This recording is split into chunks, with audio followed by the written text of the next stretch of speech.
I was standing by the hotel window in Calgary, looking down at the empty parking lot and the pale orange lights along the curb, when my phone lit up on the desk. It was 2:43 in the morning. For a second I thought it might be the front desk. Then I saw the number wasn't local. I picked up and said hello, and a woman answered in a careful voice. "Mr. Bennett? This is Principal Warren from Cedar Grove Elementary. I'm sorry to call at this hour, but your daughter is here." I didn't say anything right away. I remember that part clearly. The heating unit hummed under the window. Somewhere down the hall, an ice machine dropped a load of cubes. I stood there with the phone at my ear and waited for the next sentence. "She arrived a little after 2, the principal said. She walked here alone." I looked at the digital clock by the bed as if that would make the words fit together better. 2:43 a.m. My daughter, Hannah, was 8 years old. I was supposed to speak at a medical conference in a few hours. My wife and Hannah were back in Mississauga, staying for the week at my in-laws' house while I was away. "Is she hurt?" I asked. There was a pause, just long enough to tell me the answer mattered. "She isn't speaking," Principal Warren said, "but she's been writing things down. She's barefoot. Her feet are cut up. We can see bruising on her arms." I sat down on the edge of the bed because it seemed smarter than staying on my feet. "What did she write?" The principal lowered her voice. "She wrote the same sentence 3 times. Grandpa hurt me." The room got very still after that. Not silent. Still. I reached for my jeans from the chair and started pulling them on with one hand. "Have you called the police?" "Yes. They're on the way. Child services as well.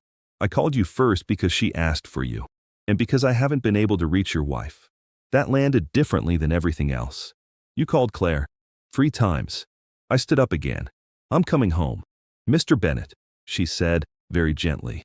"There's one more thing. She brought a backpack, and she's holding onto a tablet. She won't let anyone take it." I told her I understood.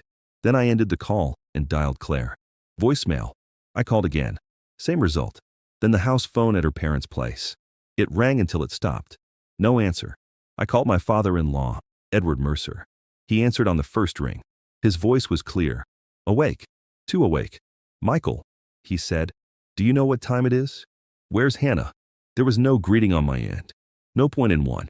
A small silence. "She's asleep, I assume," he said. "Why?" "She's at her school. Alone. It's the middle of the night." The silence after that was longer. I could hear a television somewhere in the background on his end, low and muffled. "That doesn't make sense," he said. "It doesn't," I said. "The principal says she's injured. She wrote that you hurt her." He let out a breath, not quite a sigh. More like impatience. "You should speak to Claire before you start repeating things a child said in distress." I buttoned my shirt with slow fingers. "The police are on their way to the school." Another pause. Then he said, "That sounds like a family matter." I remember looking at my suitcase on the luggage stand. Half zipped. Conference papers on the desk. My name printed neatly on a badge beside the hotel notepad. Everything arranged the way I like it, as if order could protect anything. "My daughter is 8 years old," I said. "She walked to her school barefoot at 2 in the morning." He didn't answer that. Instead, he said, "You and Claire have your own parenting issues. Don't involve me in them." Then he hung up. I stood there for a moment with the phone in my hand, listening to nothing. On the desk, beside the hotel pin, was a sealed envelope the conference coordinator had left for me earlier that evening. My printed schedule, my speaking notes. And under those, later that morning, there would be a report I had not seen yet. I didn't know that at the time. I only knew something was badly wrong, and I was too far away. I called my sister, Anna. She answered on the 3rd ring, sleepy but alert the moment she heard my voice. "What happened?" I told her what I knew. I kept it plain. The call from the principal. Hannah at the school. Claire not answering. Edward hanging up on me. By the time I finished, Anna was fully awake. "I'm getting dressed," she said. "Cedar Grove is 15 minutes from me. The police are already there." "I heard you." There was a rustle of fabric, a drawer opening, the clipped sound of her moving quickly while staying controlled. Anna had that way about her. No wasted motion. "I'll go to the school," she said. "If they let me near her, I'll stay with her until you get back." I looked at the airline app on my phone and started searching flights with one thumb. "The first flight out is at 5:55, I said. "Book it." "I'm doing that now." "Then do the rest in order," she said. "Step 1, get on the plane. Step 2, come straight here. Step 3, let me handle what's in front of me." She worked in family law. She didn't say that next part out loud, and she didn't need to. I booked the seat.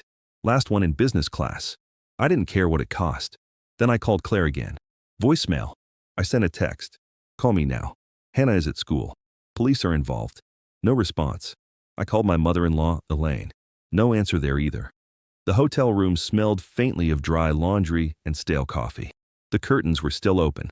The parking lot below was empty except for a snowplow idling near the far curb, its amber light turning in a slow, steady circle.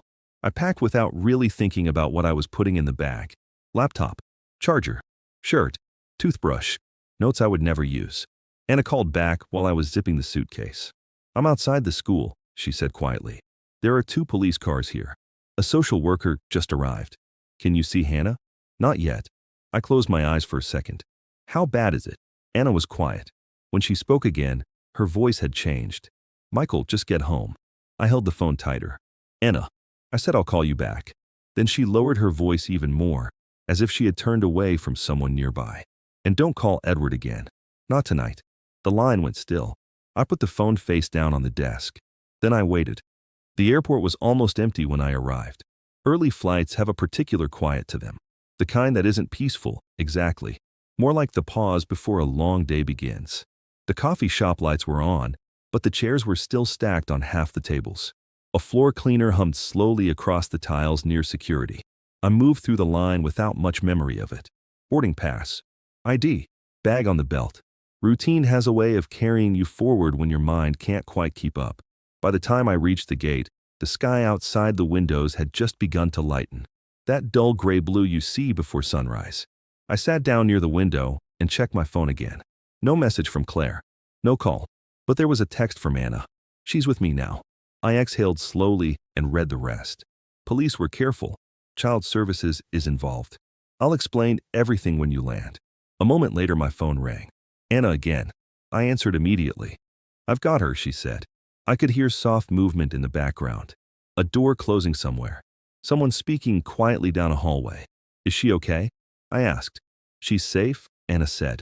But she's hurt. I leaned forward in the chair, elbows on my knees. How bad? Cuts on her feet from the gravel path behind the school. Bruising on both arms. There's a handprint on her shoulder, Michael. She didn't say anything after that. I watched a baggage cart move slowly across the tarmac. Is she talking? No, nothing. She'll write.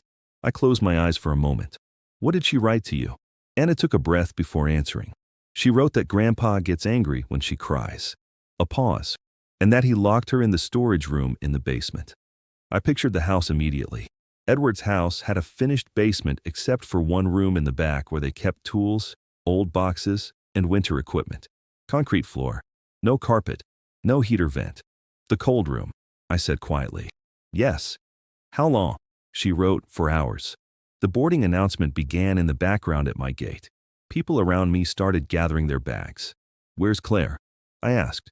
Anna was silent again. Hannah wrote that her mom went out with Elaine last night. Around 7. And they didn't come back? Not before Hannah left the house. I rubbed my forehead slowly. What time did she leave? The school cameras show her arriving at 2:11 a.m. 2 kilometers. In the dark. Barefoot. I didn't say that out loud. Anna, I said, don't let anyone take her back there. That won't happen. Her voice had shifted again, steadier, firmer. The voice she used when something moved from emotional to procedural. I've already started documenting things, she continued.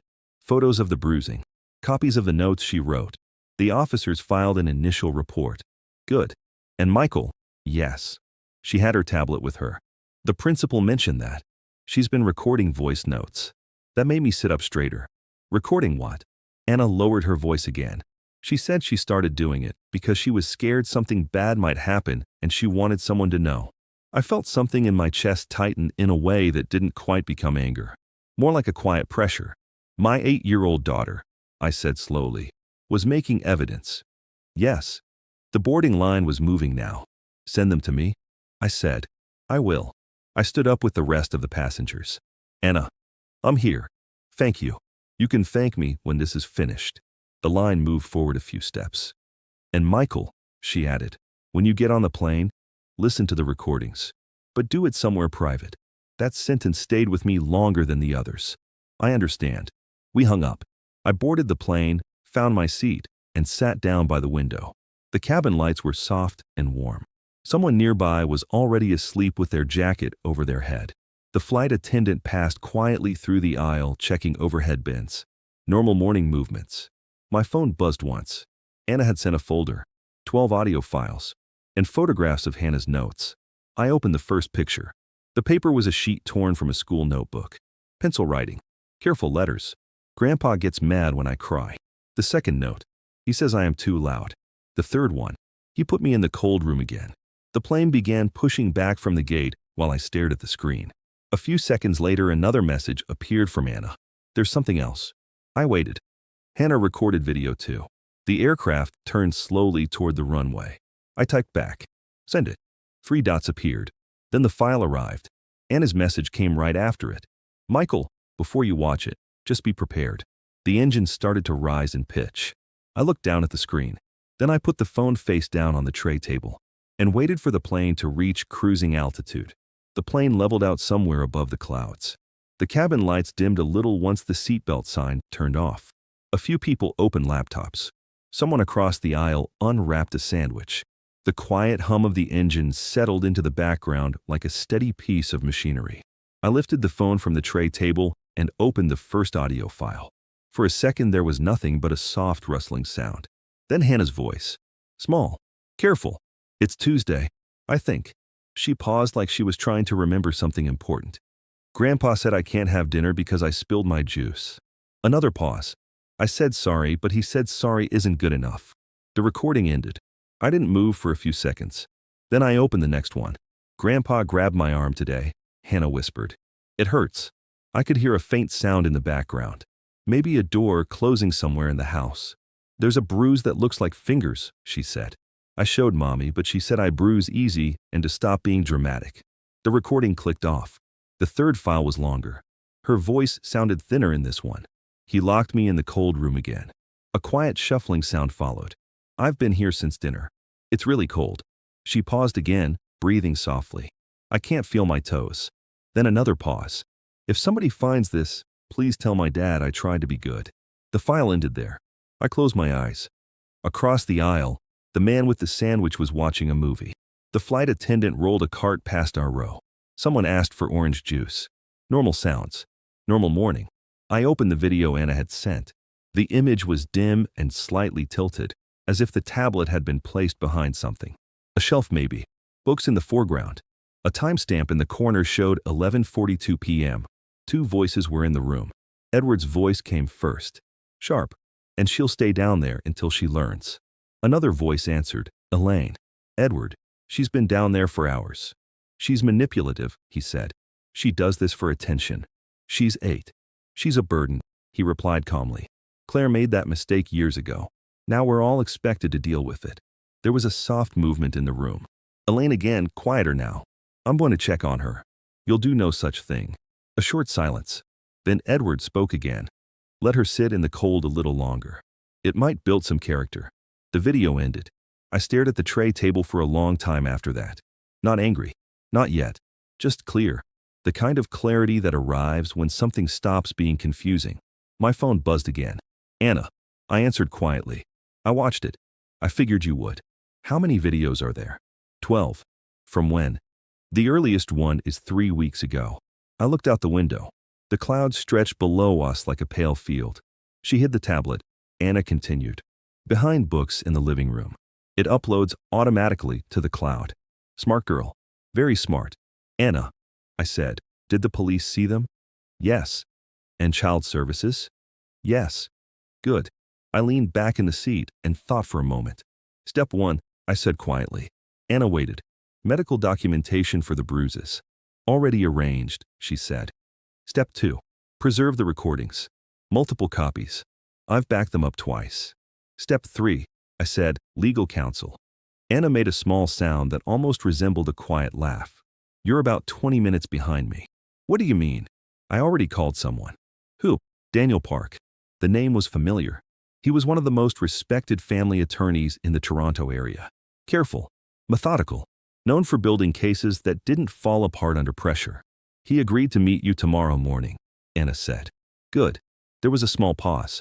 Then she added, Michael, there's something else. I waited. I looked into Edward. What about him? His retirement. I remembered the story clearly. Edward had stepped away from his surgical practice 3 years earlier. Said he wanted to spend more time with family. What about it? That's the official explanation, Anna said. Another pause. The unofficial one is complaints. My grip tightened slightly on the phone. From who? Nurses, junior doctors, hospital staff. What kind of complaints? Temper, physical intimidation. She let the next sentence settle slowly. One nurse reported that he grabbed her arm during a dispute in the operating room. I pictured the bruise on Hannah's shoulder. Did the hospital investigate? Yes. And they gave him a choice, Anna said calmly. Quiet retirement or a formal disciplinary hearing. And he chose retirement. Yes. I nodded slowly, even though she couldn't see me. Send me the report if you can get it. I already requested it. Of course she had. Anna didn't rush things. She built them. Carefully. The kind of work that holds up in court. How's Hannah? I asked. She's sleeping. Good. And Michael? Yes. She's holding the tablet even while she sleeps. I closed my eyes again for a second. Tell her I'm on my way. I will. We ended the call. The plane continued west to east across the sky. Flight attendants moved quietly through the aisle. Coffee cups clinked softly on trays. I opened my laptop. Not to work. Just to start a simple document. At the top, I typed a title. Timeline underneath it, I wrote 3 lines. 2:11 a.m. Hannah arrives at Cedar Grove Elementary. 2:43 a.m. Call from Principal Warren. 3:08 a.m. Edward Mercer denies involvement. Then I added a 4th. Evidence secured. I saved the file, closed the laptop, and waited for the plane to land. The airport in Toronto was busy by the time we landed. Morning flights had arrived from everywhere, and the terminal had that familiar mixture of rolling suitcases, coffee cups, and quiet conversations. I moved through the crowd without stopping, carrying only my small bag. Anna was waiting just beyond the sliding doors. She didn't wave. She simply stepped forward when she saw me and handed me a paper cup of coffee. You look like you didn't sleep, she said. I didn't. We walked toward the parking garage together. The air outside had that sharp early spring chill that still carries a trace of winter. Hannah? I asked. She's at my place, Anna said. My partner stayed home with her. How is she? Quiet, but calmer than last night. We reached Anna's car and sat for a moment before she started the engine. I spoke with Child Protective Services again this morning, she said. I nodded. They'll open a formal investigation. The police already logged the assault report. Good. Anna pulled out of the garage slowly. Daniel Park confirmed the meeting for tomorrow morning, she continued. 10 o'clock. I looked out the window at the passing buildings. What about Claire? Anna glanced at me briefly. She called me at 5. What did she say? She said she'd just seen your messages. And she claimed she'd stayed overnight at a hotel with friends after dinner. Did she say which hotel? Yes. Anna turned onto the highway and then reached into the center console. She handed me a folded piece of paper. I checked. I opened it. A printed receipt. Hotel invoice. 2 names on the reservation. Claire Bennett and someone named Victor Lynn. Who's Victor? I asked. Anna kept her eyes on the road. A real estate consultant from Markham. How long? From the phone records, about 6 months. I folded the paper again and placed it back in the console. Neither of us said anything for a few minutes. Traffic thickened as we approached the city. Finally, I spoke. Step 1, I said quietly. Anna glanced at me. Custody. Yes. Step 2, I continued. Criminal charges against Edward. She nodded once. Step 3, I said. Document Claire's failure to protect Hannah. That's already in progress. I looked over at her. You've been busy. Anna gave a small shrug. That's my job. The highway exit came up ahead, and she slowed the car. There's one more thing, she said. What? The hospital report. My attention shifted back to her. You got it. Not the full file, she said, but enough. She tapped the folder sitting on the back seat. 3 formal complaints, she continued. 2 written warnings. 1 incident where a nurse required medical attention after Edward grabbed her arm. Did they discipline him? They offered quiet retirement instead, and the hospital board signed off on that. Yes. I leaned back slightly. Paper trails. Procedures. Decisions made quietly in conference rooms. Systems always leave records if you know where to look. We drove the rest of the way in silence. Anna's condo building stood on a quiet street lined with bare trees and small brick townhouses. She parked near the entrance, and we walked upstairs together. When she opened the door, the smell of oatmeal and cinnamon drifted from the kitchen. Her partner, Melissa, was sitting at the table with Hannah. Hannah's feet were wrapped in white bandages. She was wearing one of Anna's oversized sweatshirts. The sleeves covered most of her hands. When she saw me, her eyes widened. For a moment she just stared. Then she slid down from the chair and walked toward me slowly. I knelt down so we were level. "Hi, sweetheart." Her lip trembled. Then she wrapped her arms around my neck and started crying. The kind of crying children do when they've been holding it in too long. "I'm sorry," she kept saying. "I'm sorry." I held her carefully so her feet wouldn't touch the floor. "You have nothing to be sorry for," I said. She pulled back slightly and looked at me. "Are you mad?" "No, but Grandpa said Grandpa was wrong." She searched my face carefully. "Am I bad?" "No." The answer came out steady and simple. "You're brave." Her shoulders relaxed just a little. "I ran away," she said quietly. "Yes. I thought maybe you'd be mad." I shook my head. "You made a smart decision." She leaned into me again, and I held her there until her breathing slowed. After a few minutes, she whispered something else. "I recorded the videos. I know, in case something happened to me." My chest tightened again, but I kept my voice even. "That was very smart." "I hid the tablet behind the books," she said. "I saw." She wiped her face on the sleeve of the sweatshirt. "Will they believe me?" "Yes." "How do you know?" I stood up slowly and carried her to the couch. "Because we have the recordings," I said. Anna placed the folder of documents on the coffee table beside us. "Because we have photos of the bruises," I continued. Melissa quietly set down a small plate of toast nearby. "And because there are people whose job is to listen when children say they're hurt." Hannah looked at the tablet resting beside her. Then she looked back at me. "Are we going back there?" "No." She studied my face for a moment longer. Then she nodded. Across the room, Anna opened the folder and spread several documents across the table. Police report, medical intake form, photographs, and the first page of Edward Mercer's hospital complaint record. I watched her arrange them in a neat line. Evidence, process, order. The pieces were beginning to fit together, and the next step would happen in a courtroom. The meeting with Daniel Park took place the next morning. His office was on the 12th floor of a quiet building downtown. Floor-to-ceiling windows looked out over a row of older brick warehouses and the narrow line of the river beyond them. The room smelled faintly of paper and fresh coffee. Daniel greeted us with a short handshake and a nod. He was in his early 50s, neat suit, thin reading glasses resting low on his nose. The kind of person who listened more than he spoke. Anna and I sat across from his desk. Hannah stayed home with Melissa. Daniel opened a notebook and said, "Start from the beginning." So I did. The call from the principal, the walk to the school, the bruises, the recordings. He didn't interrupt. He simply wrote as I spoke. When I finished, Anna slid a folder across the desk. Inside were the photos, Hannah's written notes, copies of the audio files, and the hospital complaint report connected to Edward. Daniel reviewed each item slowly. Occasionally, he would underline something or write a short note in the margin. 10 minutes passed, then 15. Finally, he leaned back in his chair. "This is unusually strong documentation," he said calmly. "In what way?" I asked. "Most cases rely on testimony," he replied. "This one includes real-time recordings created by the child herself." He tapped the folder gently. "Video evidence of abuse, medical documentation, police involvement, child services involvement, a prior pattern of physical aggression by the grandfather." He looked at me. "And written confirmation that the mother ignored visible injuries." The room was quiet for a moment. Daniel folded his hands. "Here is how we proceed." He turned the notebook toward us and wrote 3 lines. Step 1, emergency custody filing. Step 2, criminal referral regarding the grandfather. Step 3, protective supervision regarding the mother. He slid the notebook back. "The court will focus on the child's safety first," he continued. "Everything else comes afterward." "That's fine," I said. "I'll file the emergency motion this afternoon." Anna asked the next question. "Will the recordings be admissible?"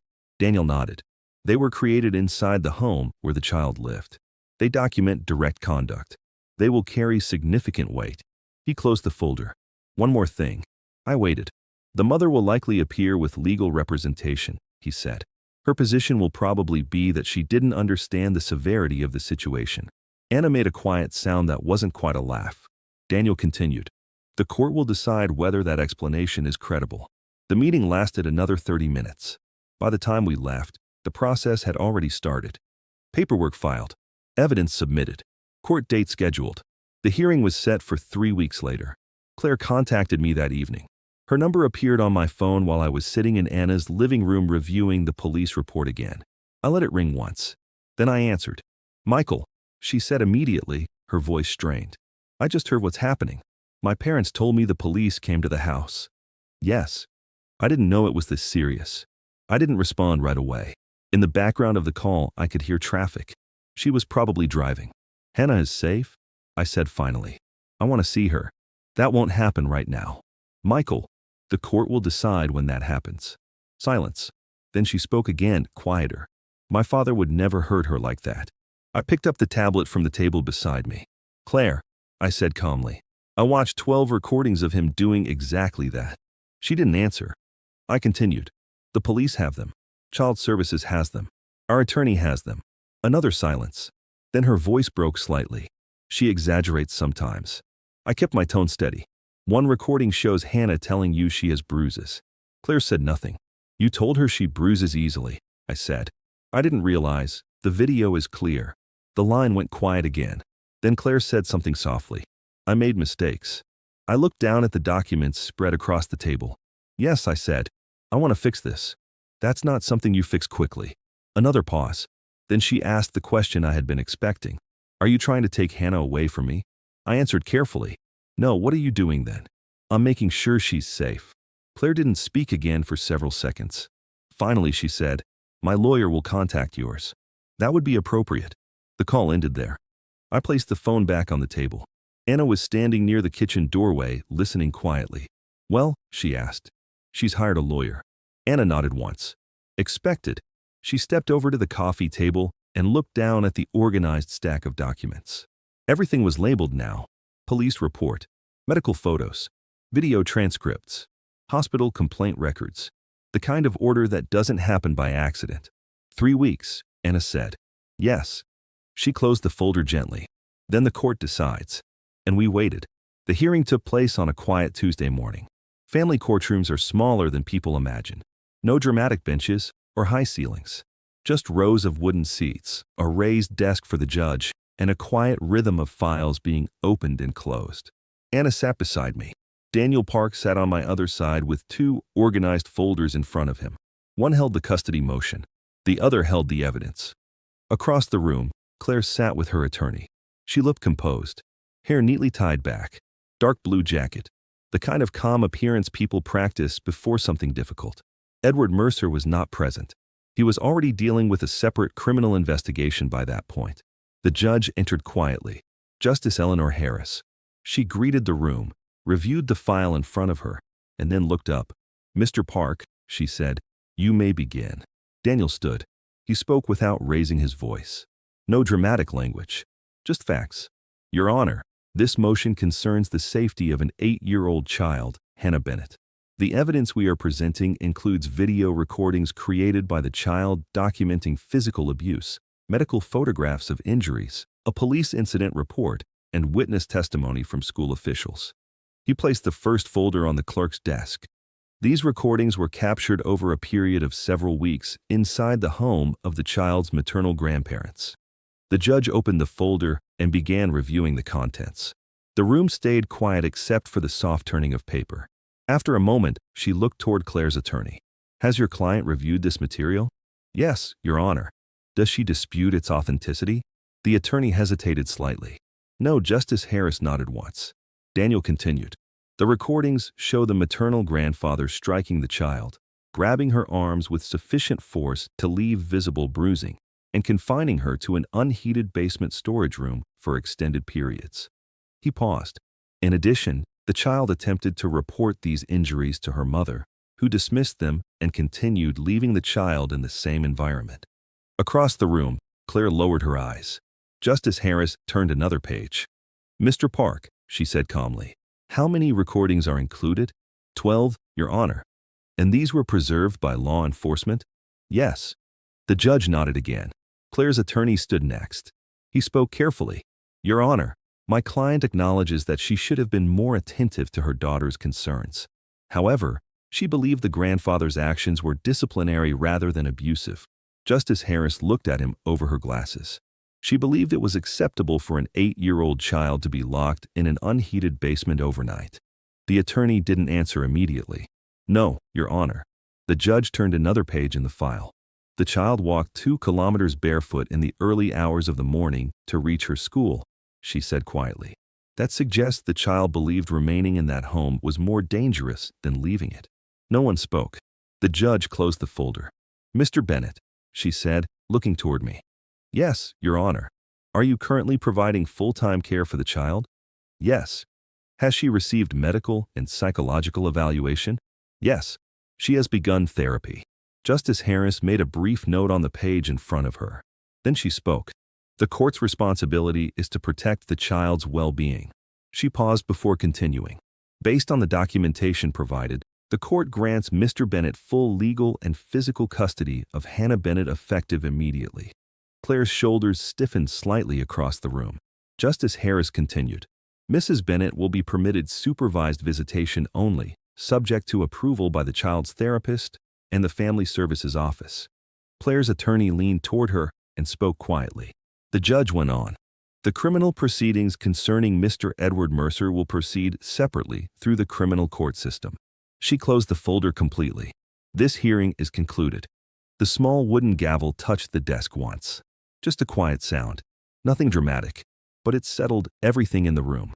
The criminal case took longer. 3 months of investigation followed. When the video evidence became part of the official record, several former nurses from Edwards Hospital came forward. Their statements matched the pattern already documented. Temper, physical intimidation, grabbing arms during arguments. The hospital's internal report was eventually released under subpoena. It confirmed the complaints that had led to Edwards' early retirement. When the case reached trial, the jury reviewed the recordings. They also saw the video where Edwards' voice could be heard saying Hannah should sit in the cold until she learns. The verdict came after 90 minutes of deliberation. Guilty. Assault. Unlawful confinement. Child endangerment. Edward Mercer received a sentence of 18 months in custody. Not a dramatic moment. Just the quiet conclusion of a process that had already been decided by the evidence. Claire attended the sentencing hearing. She didn't look at me. Afterward, she began sending emails asking if she could repair the relationship with Hannah. Daniel advised that all communication remain formal and documented. For several months, Hannah didn't want contact. Later, with guidance from her therapist, she agreed to supervised visits once a month. Short visits, carefully structured, no surprises. Order, process, the things that keep people safe. And slowly, over time, life settled into something steady again. 2 years later, the house is quiet most mornings. Not silent, just calm in the way a place becomes when routines settle into their proper rhythm. I usually wake before Hannah does. I make tea, open the kitchen window a few inches, and let the cool air move through the room. There's a small park across the street, and early dog walkers pass by with that slow, familiar pace people have before the day fully begins. Most mornings, Hannah comes down a few minutes later with one of her dinosaur books tucked under her arm. Something's never changed. She sits at the kitchen table while I make toast. Sometimes she talks about school. Sometimes she tells me new dinosaur facts she learned the night before. Sometimes she just eats quietly while sunlight comes through the window. It's an ordinary routine.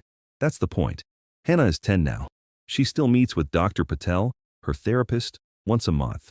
The nightmare stopped about a year ago. Her teachers say she asks more questions than anyone in class. Last fall, she joined a small soccer team in the neighborhood. On weekends, we sometimes walk through the Natural History Museum downtown. She still insists on visiting the fossil hall every time. The big Tyrannosaurus skeleton is her favorite. Claire sees her once a month. The visits happen at a supervised family center. I sit in the observation room while they talk or play board games at a small table. Claire has tried to rebuild something with her. Hannah is polite, careful. She calls her Claire now, not Mom. That may change someday, or it may not. That decision belongs to Hannah. Edward Mercer was released after serving 14 months of his sentence. A court order keeps him 500 meters away from Hannah at all times. Last I heard, he lives alone in a small apartment outside the city. His medical career is over. The hospital investigation report became public during the trial. The complaints that once stayed inside internal files eventually reached the outside world. Reputations can collapse quietly when enough paperwork surfaces. Anna still lives 15 minutes away. Every Sunday afternoon, she stops by for tea. Hannah calls her the organized one, which Anna pretends not to enjoy. But I see the small smile every time Hannah says it. Sometimes, late at night when the house is quiet, I think back to that morning in the hotel room. The phone lighting up, the principal's voice, the words Hannah wrote on that first piece of paper. Children rarely invent fear like that. They describe it. They document it. And sometimes they walk through the dark to escape it. Listening when they speak is not complicated. It just requires attention and courage. Last week, Hannah came into my office while I was working. She had a notebook in her hand. "We're doing a school project about brave people," she said. "Oh," I asked. "Can I interview you?" I smiled a little. "I'm not sure I qualify for that." She sat down across from me anyway. "You believed me," she said. "That counts." Then she opened the notebook and began writing down my answers in careful, steady letters. When she finished, she closed the notebook and ran upstairs to her room. I sat there for a while after she left. The house was quiet again. Calm, ordered, safe. And sometimes, when things finally settle like that, another situation appears somewhere else. Another call, another child, another family trying to understand what went wrong and what to do next. Those moments come quietly too. But when they do, you already know where to begin. You listen. If you made it to the end of this story, thank you for spending this time here. If you'd like to hear more real stories told calmly like this one, consider liking the video and subscribing to the channel. It helps more people find these conversations. And I'm always curious. Leave a comment and tell me what city you're watching from and what time it is there right now. It's always interesting to see how far these stories travel. 2 other stories many viewers enjoyed will appear on your screen.